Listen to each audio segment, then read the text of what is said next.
विचारामृत हृदयाच्या कप्प्यापर्यंत गेलं पाहिजे.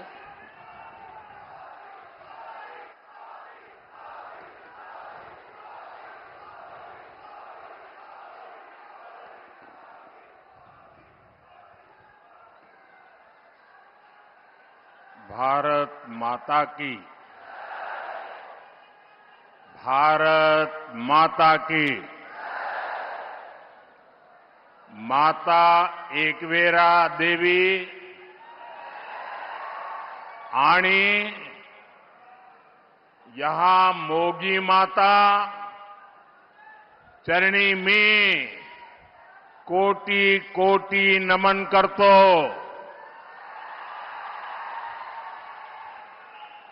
धुळ्यातील सर्वांना राम राम.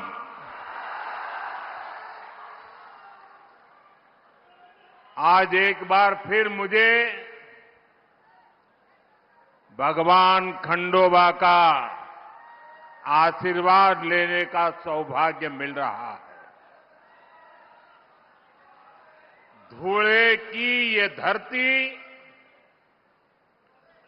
और महाराष्ट्र से मेरा अपनापन आप सब भली भांति जानते हैं. महाराष्ट्र से मैंने जब भी कुछ मांगा है, महाराष्ट्र के लोगों ने दिल खोलकर मुझे अपना आशीर्वाद दिया है.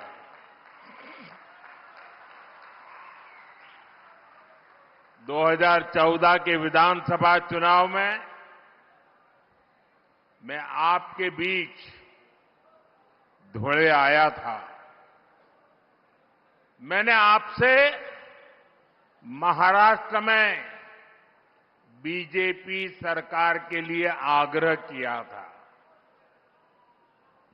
आपने महाराष्ट्र में 15 साल के सियासी कुचक्र को तोड़कर बीजेपी को अभूतपूर्व जीत दिलाई थी. और आज एक बार फिर मैं धुळे की धरती पर आया हूं. धुळे से ही मैं महाराष्ट्र में चुनाव अभियान की शुरुआत कर रहा हूं. आपका ये प्यार, ये अपार जन समर्थन, ये जन समूह, जितने लोग पंडाल में हैं उससे ज्यादा पंडाल के बाहर है.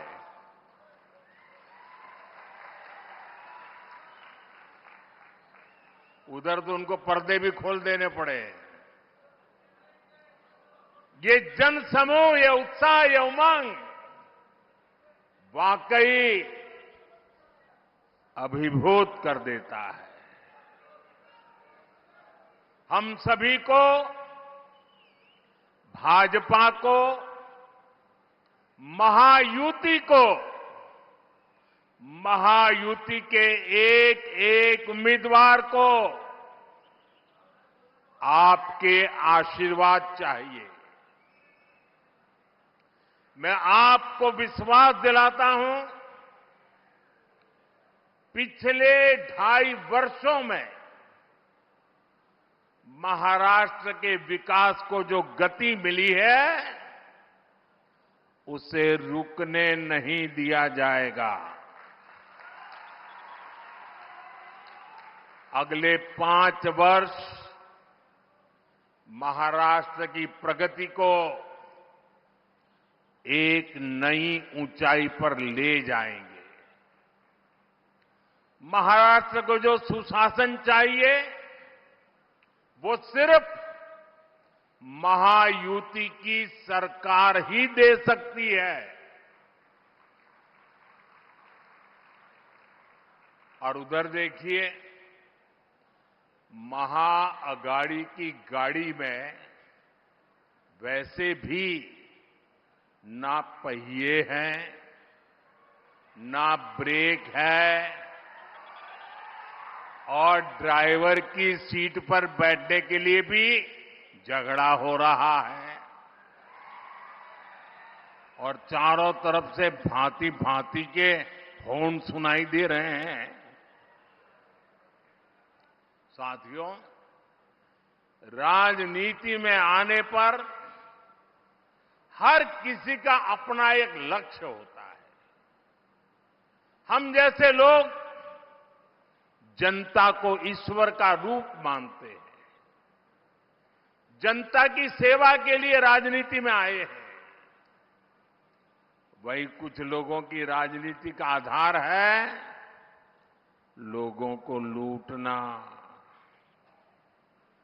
जब लोगों को लूटने की नीयत वाले महाअगाड़ी जैसे लोग सरकार में आ जाते हैं तो वो विकास ठप कर देते हैं, हर योजना में भ्रष्टाचार करते हैं। आपने महाअगाड़ी वालों के धोखे से बनी सरकार के 2.5 साल देखे हैं। इन लोगों ने पहले सरकार लूटी और फिर महाराष्ट्र के आप लोगों को भी लूटने में वो लग गए थे। इन लोगों ने मेट्रो परियोजनाओं को ठप कर दिया, वाढवण पोर्ट के काम में अड़ंगा लगा दिया, समृद्धि महामार्ग बनने में रुकावटें पैदा की। अघाड़ी वालों ने हर उस योजना पर रोक लगा दी जिसे महाराष्ट्र के लोगों का भविष्य निश्चित उज्जवल होने वाला था। साथियों, ये हालत तब बदले जब आपके आशीर्वाद से यहां महायुति की सरकार बनी। महायुति के 2.5 वर्षों में महाराष्ट्र ने विकास के नए रिकॉर्ड बनाए। शिंदे जी की कमान में 2.5 वर्षों में महाराष्ट्र को उसका गौरव वापस मिला है, विकास का भरोसा वापस मिला है। और इसलिए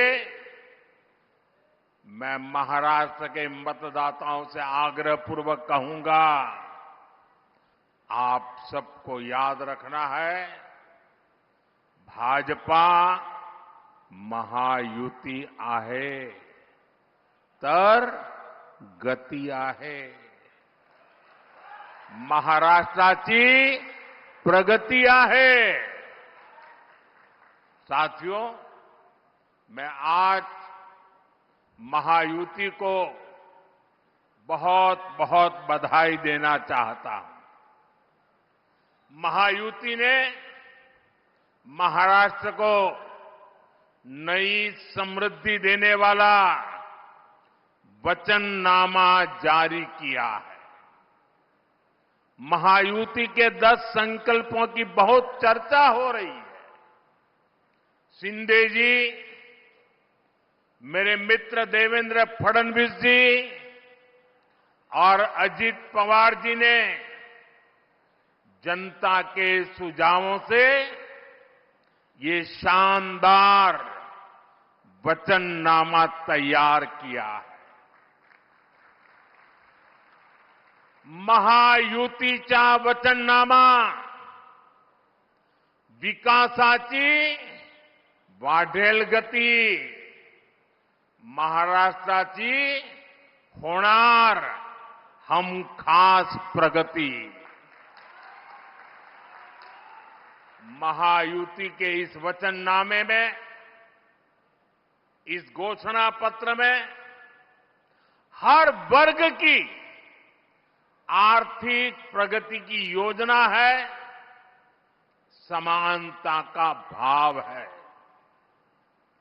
सुरक्षा का एहसास है और सबको साथ लेकर चलने का विश्वास है। इसमें महाराष्ट्र के भविष्य का रोडमैप है।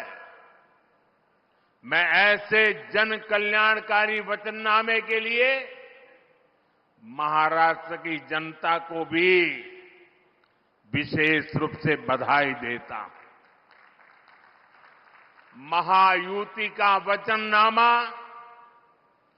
विकसित महाराष्ट्र का आधार बनेगा, विकसित भारत का आधार बनेगा।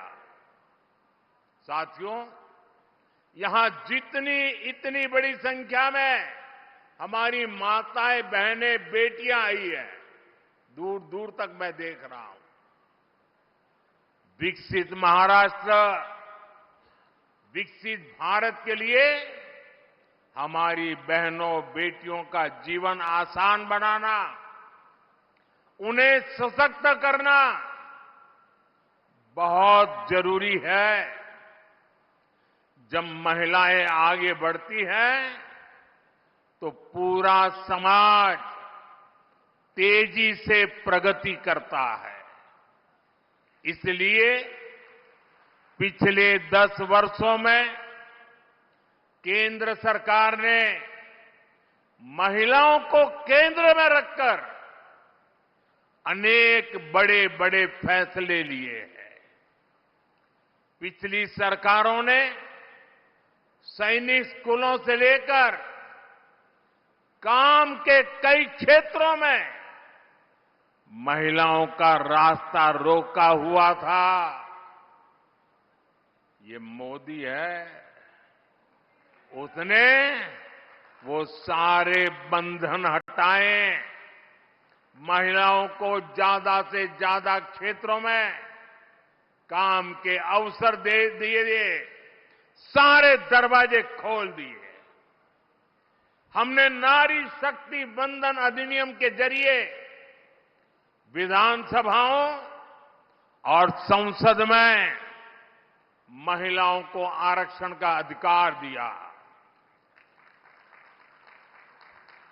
शौचालय से लेकर गैस सिलेंडर तक हर योजना के केंद्र में हमारी माताएं, बहनें ही रही है। हमने जब इन योजनाओं को शुरू किया था तब कांग्रेस के लोग हमारा मजाक उड़ाते थे, लेकिन आज वही योजनाएं महिला सशक्तिकरण का पर्याय